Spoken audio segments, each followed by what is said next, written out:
সুপ্রিয় দর্শক, আসসালামু আলাইকুম।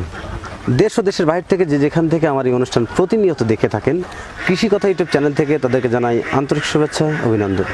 শুরু করছি আজকের প্রতিবেদন, সঙ্গে আছে আমি এরশাদ হোসাইন। প্রিয় দর্শক, আজ আমি আপনাদেরকে নিয়ে আসছি জয়পুরহাট জেলা পাঁচবিবি উপজেলা রামনগর গ্রামে।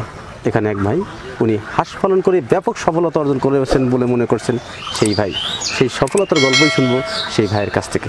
চলুন আর দেরি না করে শুরু করি আজকের প্রতিবেদন।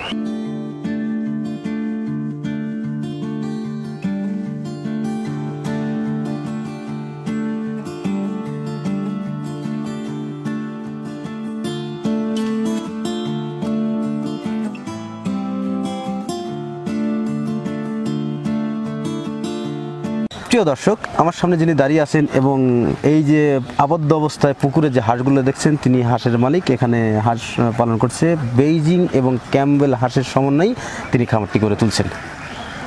কিভাবে এই খামারে আসলেন এবং কেনই বা তিনি খামারে আসলেন, সেই কথাগুলোই শুনবো সেই খামারের কাছ থেকে। আসসালামু আলাইকুম। ওয়ালাইকুম আসসালাম। ভালো আছেন ভাই? আলহামদুলিল্লাহ। আপনার নাম কি? আমার নাম মোহাম্মদ জয়নুল আবেদিন। জয়নুল আবেদিন। আপনার গ্রামের বাড়িটা কোথায়? গ্রামের বাড়ি আমার আইমারুসুলপুর ইউনিয়ন রামনগর গ্রামে। রামনগর গ্রামে। এটা কোন জেলার মধ্যে অবস্থিত? জয়পুরহাট জেলা পাঁচবিবি উপজেলা আর কি। আপনার এই যে এখানে কি কি জাতের হাঁস আছে?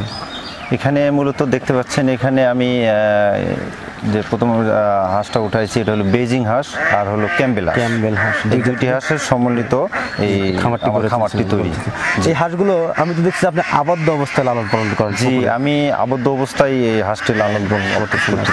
আপনি তো বেইজিং এবং ক্যাম্বেল হাঁসের সমন্বয়ে খামারটি গড়ে তুলছেন, ঠিক আছে? তো আপনি যে খামারেটা আসলেন, জি, কিভাবে খামারে আসলেন?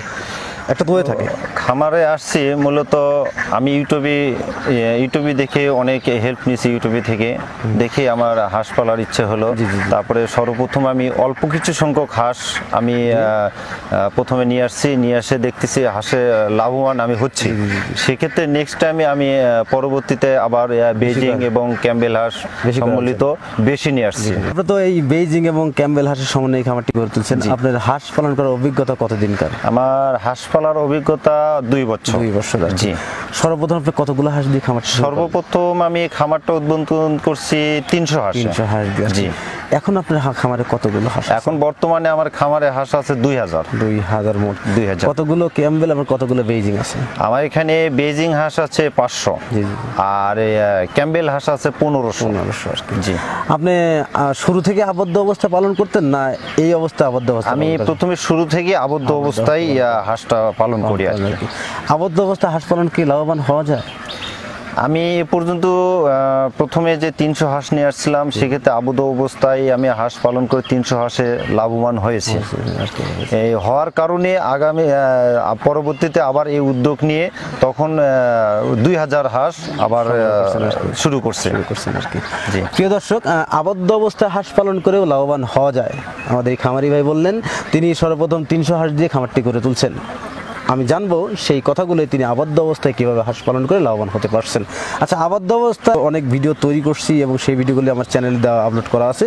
অনেক মানুষই আবদ্ধ অবস্থায় হাঁস পালন করে লাভবান হতে পারেন না, কিন্তু আপনি কিভাবে আবদ্ধ অবস্থায় হাঁস পালন করে লাভবান হতে পারছেন? আমি আবদ্ধ অবস্থায় লাভবান হয়েছি। হাঁসের যে আমি এখানে হাঁস পাড়তেছি আবদ্ধ অবস্থায়, বাইরে খুব কম ছাড়ি। আমি খাবারটা মূলত বাইরে যে অন্যান্য ফিড ধান এগুলা আমি মূলত কিনে কম খাওয়াই, কিন্তু আমি খাবারটা মূলত নিজে তৈরি করে খাওয়াই। এই তৈরি করে খাওয়াতে আমি লাভবান হচ্ছি, কারণ তৈরি করে খাওয়াতে আপনার আমার খাদ্য খরচটা কম পড়ে হচ্ছে আর কি। বুঝতে পারছি। আপনার এই যে হাঁসের যে তৈরি করে খাবারটা আপনি খাওয়াচ্ছেন, কি কি সমন্বয়ে খাবারটি তৈরি করতেছেন আপনি? এখানে খাবার করছে হয়তো গমের গুঁড়া, খুদের গুঁড়া, তারপরে হলো আপনার যে চালের গুঁড়া, তারপরে ভুট্টার গুঁড়া, এই সমস্ত খাবারে মিশ্রণ কিন্তু একটা খাবার তৈরি। গমের গুঁড়া, চালের গুঁড়া, ভুট্টার গুঁড়া এগুলা দিয়ে একটা খাবার তৈরি করি, ইত্যাদি সংস্করণে। আচ্ছা, এই হাঁসটা শুধু আপনি দেখা করেন না আপনার লোক রাখা আছে? না, এখানে আমার কর্মচারী আছে, 2 জন কর্মচারী আছে। আপনি কতক্ষণ সময় দেন এখানে? এখানে আমি মূলত সময় দেই, সকালে হয়তো 2 ঘন্টা সময় দেই, আবার দুপুরে একটু আসি, আবার বৈকালটা সময় দেই। আপনি যখন এই হাঁসের বাচ্চাগুলো আনছেন, যা এগুলো যা ইউটিউবে দেখে বা উদ্যোগ নিজের বাচ্চা জি, নিয়েছে হ্যাঁ। বা বেশি আনছে, প্রথম আপনি 300 বাচ্চা কোথা থেকে আনছিলেন? আমি প্রথমে বাচ্চা নিয়ে আসছি, আমাদের হলো পার্শ্ববর্তী 5 বেবি সাহারা পোল্ট্রি 6 তে, ওখান থেকে 300টা বাচ্চা নিয়ে আসছিলাম। নিয়ে আসতে ওখান থেকে নিয়ে এসে বাচ্চাটা হাঁসটা পালন করে লাভবান হয়েছে বিধায় তার পরামর্শ অনুযায়ী আবার ওখান থেকেই আবার 2000 হাঁস নিয়ে আসছি। বুঝতে পারছি আর কি। আপনার যখন হাঁসের সমস্যা হয়, বিভিন্ন রোগ আক্রান্ত হয়, সেক্ষেত্রে আপনি কোন পথ অবলম্বন করেন বা কার কাছে যান? হাঁসের প্রাথমিক অবস্থায় যে সমস্যাগুলো দেখা দেয়, সেক্ষেত্রে আমি সর্বসময় সাহানা পোল্ট্রি অ্যান্ড চিংসের ভাইয়ের সঙ্গে যোগাযোগ করি। তার সঙ্গে প্রোভাইডারের নামটা কি? সাহানা পুলিশের প্রোভাইডার হলো আপনার হলো শামীম হোসেন, ওনার সঙ্গে সর্বসময় সেলফোনে যোগাযোগ করি।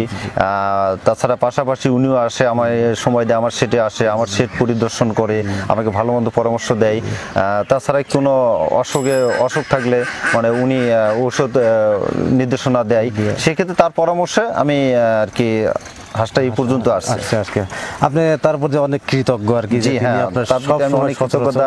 সে আমার প্রতি বেশি ফলো আপ করে, আমার সেটটার প্রতি মূলত ফলো আপ করে, সর্বসময় আমাকে পরামর্শ দিয়ে উনি অনেক উপকৃত। আপনার কি মনে হয় উনি আপনার দিকে বেশি নজর দেয়, না আরো পাড়া প্রতিষ্ঠিত খামার তো আরো আছে আপনাদের এলাকায় আমার জানা মতে, তো তাদের দিকে এরকমই নজর দেয়? আপনার কি? হ্যাঁ, মূলত আমার এখানেও আমি মনে করি আমার এখানেও বেশি আসে, সর্বসময় খোঁজ খবর রাখে, সেলফোনেও খোঁজ খবর রাখে, নিজেও আসে পরিদর্শন করে, ভিজিট করে, আর পার্শ্ববর্তী খামারেও যায়। বুঝতে পারছি। জি, প্রিয় দর্শক, খামারি ভাই যে কথাটা আমাদের বললেন, যে শামীম ভাই যিনি সাহারা পোল্ট্রি অ্যান্ড 6 এখান থেকে বাচ্চাগুলো সংগ্রহ করছেন, আর এখান থেকে তিনি সব ধরনের সুযোগ সুবিধা পেয়ে থাকেন। এজন্যে অনেক মানে অনেক বল বা মনের জোরের সাথে উনি হাঁসের খামারটি পরিচালনা করতে পারতেছেন বা করতেছেন। যাদের বাচ্চা প্রয়োজন তারা সাহারা পোল্ট্রি 6 এখান থেকে বাচ্চাগুলো সংগ্রহ করতে পারবেন। আর বিশেষ করে একটা কথা বলি, আপনার এই হাঁস থেকে কতগুলো ডিম এখন দিচ্ছে? বর্তমানে আমি যে এখানে দেখতেছেন যে বেজিং হাঁসটা, বেজিং হাঁসে ডিম পাচ্ছি, আমার বেজিং হাঁস আছে 500টা, আমি প্রতিদিন ডিম পাচ্ছি 370, 80, 400, 350 এইরকম ডিম পাচ্ছি, মানে 350 থেকে 400 এইরকম ডিম প্রতিদিন পাচ্ছি। ক্যাম্বেল 1500 হাঁস থেকে কত ডিম? আর ক্যাম্বেল যে 1500 হাঁসটা আছে সেখান থেকে হাঁসের সংখ্যা আছে, সেখান থেকে ডিম পাচ্ছি 800, 850, 900। এত কম কেন হঠাৎ করে আর কি? 1500 হাঁস থেকে 800 ডিম তো কমই হয়। এখানে কিছু হাঁসের সংখ্যা আছে, হাঁসের সংখ্যা সহ 1500 হাঁস। কেন হাঁসা দিচ্ছেন আপনি? হাঁসা দিচ্ছি আমি মূলত এখানে হাঁসটা খামারটা করছি আমার এখানে যে আপনার হ্যাচারিতে ডিম দেওয়ার জন্য। আমার এই যে হাঁসের ডিমটা দিচ্ছে, এখান থেকে আমরা হ্যাচারিতে ডিম দেই, সেখান থেকে বাচ্চা ফুটানো। মানে আপনি হাঁসা দেওয়ার কারণটা হচ্ছে আপনি হ্যাচারিতে ডিম দেন এবং সেইখান থেকে ওই ডিম থেকে বাচ্চা হয় আর কি। সেই বাচ্চাগুলো উনি বিভিন্ন জায়গায় সেল করে থাকেন আর কি। জি হ্যাঁ। যাই হোক, এখান থেকে যে ডিম উৎপাদিত হয়, আপনি টোটাল মিলিয়ে কত টাকা ডিম বিক্রি করেন প্রতিদিন? আমার পার ডে ডিম বিক্রি আসছে মোটামুটি 7,500, 8,000 টাকা পার ডে ডিম বিক্রি করতেছি, দুইটা মিলে আর কি। আপনি ক্যাম্বেল হাঁসের 800 বা 900 পিস ডিম পান, এক্ষেত্রে কত টাকার ডিম বিক্রি করেন এখন? ক্যাম্বেল হাঁসটা যে 800, 850 যেরকম ডিমটা পাই, এটা মোটামুটি ডিম বিক্রি হয়, দেখা যাচ্ছে 90% ডিম আমি হ্যাচারিতে দিতে পারতেছি। সেক্ষেত্রে বর্তমানে ডিমের বাজার অনুযায়ী কত টাকা? 11 টাকা, 10 টাকা, 12 টাকা এরকম, মানে আপ ডাউন করে, ওঠানামা করে। 10, 11, 12 এরকম। আমি তো জানি যে ক্যাম্বেল হাঁসের ডিম আপনার 700 টাকা শ, মানে 7 টাকা পিস। আপনার ডিম কেন 10 টাকা, 11 টাকা? আমার মূলত ডিমটা আমার বাজারই না, মূলত আমাদের ডিমটা যেরকম করি এটা হলো শুধুমাত্র হ্যাচারির জন্য, ডিম উৎপাদন দেওয়ার জন্য আমার ডিমের। প্রিয় দর্শক, একটা কথা না বললে না, যে কথাটা জানতে পারলাম খামারির কাছ থেকে, হ্যাচিং এর ডিমের দাম কিন্তু অনেক বেশি। যে ডিম আমরা খেয়ে থাকি, এই ডিমের চাইতে হ্যাচিং এর ডিমের দাম বেশি। কেন?